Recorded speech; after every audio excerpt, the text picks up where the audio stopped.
Welcome, greetings. We're going to embark on an exciting study. Going to make it two parts. This is going to be part one. I entitled it Thumbnail Sketch of the New Heavens of 2 Peter chapter 3, Promises and Promises, part 1, 2 Peter 3, verse 1. So in this section we're going to, in this video rather, we're going to expound upon 2 Peter chapter 3 verse 1. And in part 2, when I get around to it, we're going to get into 2 Peter chapter 3, and it's not going to be overly in depth, but we're going to touch on some highlights, significant highlights of 2 Peter chapter 3, and make a case for a first century parousia. As if we were going to go on, it would be a series, and I don't have the time to do a series on 2 Peter, but I wanted to touch on a couple things. I've written an article maybe a month ago, and I'll post the link in the description, Crux Interpretum, in understanding Israel's second Exodus and promises, 1 Peter chapter 1, 10 through 12, compared to 1 Peter 2, 4, and following. Now, our text, 2 Peter 3:1, from the New American Standard. This is now, beloved, the second letter I am writing to you, in which I am stirring up your sincere mind by way of reminder. Let me read it again. This is now, beloved, the second letter I am writing to you, in which I am stirring up your sincere mind by way of reminder. So he's reminding them of what he previously wrote in 1 Peter. This is what he's doing. He's reminding them of what he's previously written in his first letter. Let me see here. First, who are Peter's recipients? Who's Peter's audience that he's writing to? In 1 Peter chapter 1, verse 1 and 2, he's explicit, despite what most current New Testament scholarship asserts. Peter's very explicit. Let me go back to 1 Peter. As to understand 2 Peter 3:1, we have to go back to 1 Peter. 1 Peter, from the New American Standard. Peter, an apostle of Jesus Christ, to those who reside as aliens scattered throughout Pontus, Galatia, Cappadocia, Asia, Bithynia, who are chosen, according to the foreknowledge of God, so on and so forth. To those who reside as aliens scattered throughout. Aliens scattered throughout. Compare that to the ESV. The ESV is much closer to the text. Peter, an apostle of Jesus Christ, to those who are elect exiles of the dispersion in Pontus, Galatia, Cappadocia, Asia, Bithynia, so on and so forth. Elect exiles of the dispersion. Compare that to the New American Standard, which says aliens scattered throughout. Aliens scattered throughout, or elect exiles of the dispersion. The ESV is much closer to the text. Much closer to the text.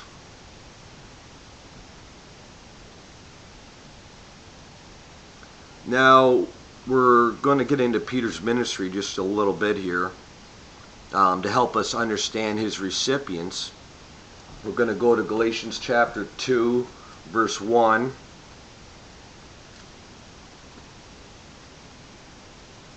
Galatians chapter 2, verse 1.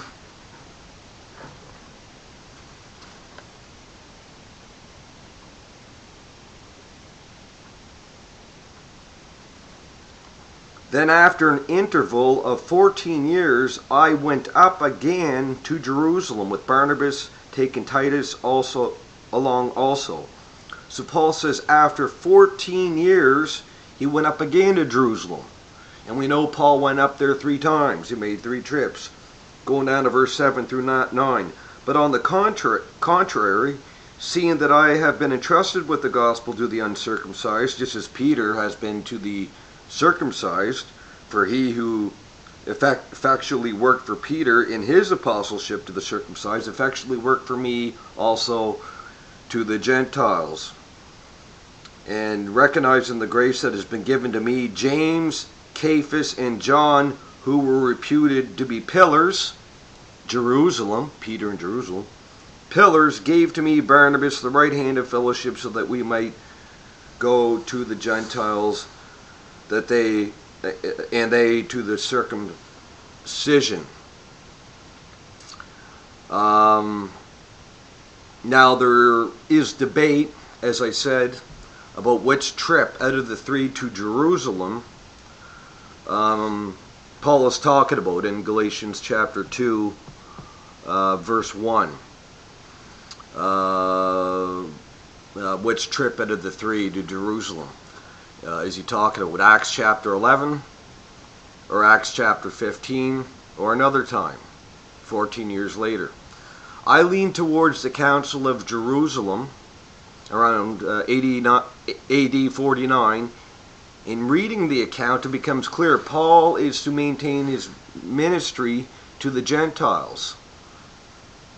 This is like Galatians 2, is circumcision and keeping Torah being placed upon the Gentiles. So almost 20 years after the church got started, we still see Peter in Jerusalem.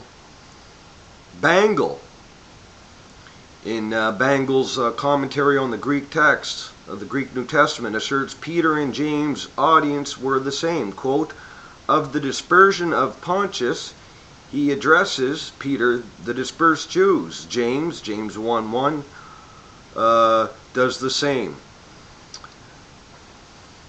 And let me get a couple quotes up here very briefly. Let me see here.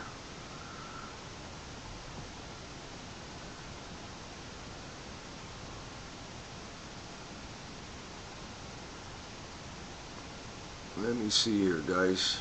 Bear with me.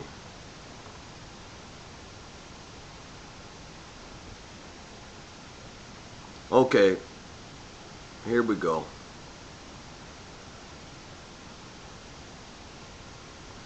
Dr. Robinson, in his Greek lexicon of the New Testament, states for the word diaspora, a by-resident, a sojourner among a people not his own. Hebrews 11, 13, 1 Peter 1, 2, and 11.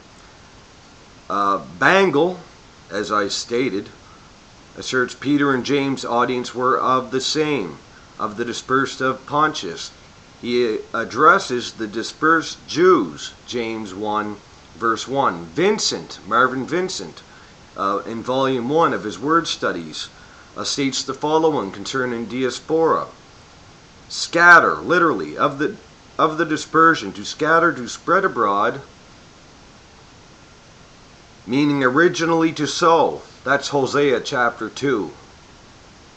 Hosea chapter 1, to sow. To sow in the land, sow out of the land. Dispersed. To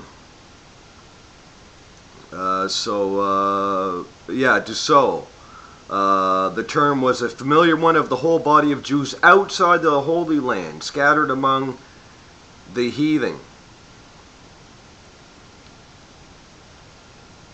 And so we see from Dr. Robinson, we see from Bangle, we see from Marvin Vincent that this word has this meaning. The 10 northern tribes. That's what it means. Despite what the newer commentators of today want to say. The older commentators used to say, hey, this is clearly the dispersed. Now, the nearness of the parousia, because remember, he's stern reminder of them what he wrote in his first letter. So let's talk very briefly on the nearness of the parousia. 1 Peter chapter 1, verse 5 through 7.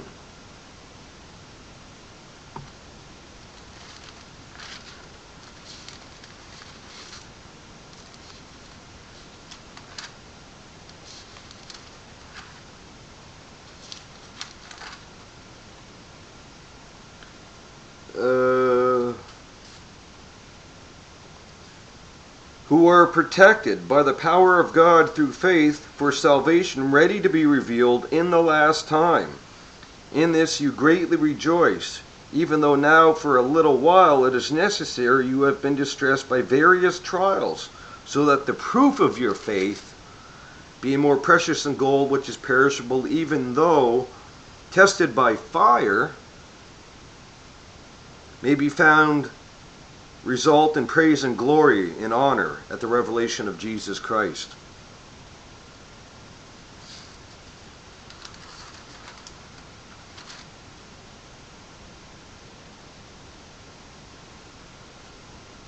First Peter chapter 4, verse 5 through 7. But they will give account to him who is ready to judge the living and the dead. For the gospel has for this purpose been preached even to those who are dead, that though they are judged in the flesh as men, they might live in the spirit according to the will of God. The end of all things is near. Therefore be of sound judgment, sober spirit, for the purpose of prayer. The end of all things has drawn near. So that's one of the things Paul wants to remind them of. Their persecution. 1 Peter chapter 1, 3 through 4 speaks of their trials and persecution, and yet Jesus said all of the blood of all of the righteous shed upon the earth would be required and judged in that generation. Matthew 23 and Luke chapter 11. And all agree he's speaking of AD 70 there. And yet Jesus said all the way back to creation, back to Abel, this is a worldwide judgment. Worldwide judgment would be required of that generation. So that would include the persecution in the blood of Peter's recipients, the believers here, under trial, under persecution. And Don Preston does a good job in this work, which I have to read again. I'm reading N.T. Wright's Victory of God, and Don's other book, which is my second favorite book of Don, Like Father, Like Son, on Clouds of Glory, which is a very, very good work next to Who Is This Babylon. But this here, excellent work. Don makes some excellent points comparing to Revelation as he does in other works. Another good work on Peter, 2 Peter 3, from a partial preterist, Peter Lightheart, I think his name is. He's a Reformed fella. The appearing of his coming, and you could actually get that for free online, and I have that PDF. He makes some good he does some good things with some of the themes and motifs of Peter, and speaking of dogs and so on and so forth. Who is this referring to? But it wasn't a very good book overall. This would be the book to get on Peter. And now we're going to get into some exciting stuff. The second Exodus and the promises. After calling the believers, quote, elect exiles of the dispersion, 1 Peter chapter 1, the ESV version, which denotes their wanderings, he states that they were, quote, sprinkled with blood, 1 Peter chapter 1 verse 2. The sprinkling of blood is a direct allusion to Israel in the wilderness before Sinai, in which the old covenant became ratified by the sprinkling of the bull's blood on the people and throughout the temple, Exodus 24 through 8. Exodus 24 verse 8. In the same way, the new covenant came to force, Hebrews chapter 9, 16 and following. So this is very, very interesting. Peter has the second Exodus theme, which is something I talk about all the time. I love. Everyone that knows me knows that. He speaks of them beginning their Exodus speaking of their exodus, being sprinkled with his blood, that's significant, that language. Peter's using it on purpose, you could say purposely. That's the beginning of the exodus, but very quickly it ends. Who are protected by the power of God through faith, who are ready for salvation, ready to be revealed in the last time. So we have the already but not yet. The exodus began, but it was soon to be complete. Now to the promises.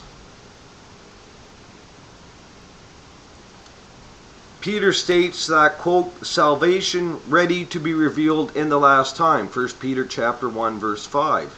So we have the already, pilgrims receiving the law in blood, but not yet. Not until the revelation of Christ would their salvation be consummated, in verse 6, what I just read. Peter speaks of various trials, quote unquote, which is a theme throughout the book. Israel, such as Numbers 14 as an example of some of the trials because of their ungratefulness, unfaithfulness. Peter is exhorting them over and over about their, quote, trials by persecution, and assuring them that this was to soon end as they were on the verge of the promised land. 1 Peter chapter 1, verse 15 and 17. But like the Holy One, this is something we see in the prophets of Yahweh, but the Holy One who called you, be holy yourselves also in all your behavior, because it is written, you shall be holy, for I am holy. Leviticus 11:44. That's significant.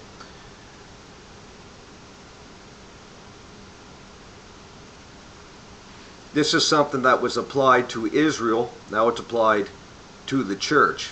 The first part of this passage, in describing the awesome holiness of Yahweh and the command for his people Israel to do the same in their wilderness wandering, so they might find rest in the land. This verse comes from Leviticus 11:44 compared to 19 verse 2, in speaking of the clean and the unclean foods, which represented their ancient Near Eastern neighbors.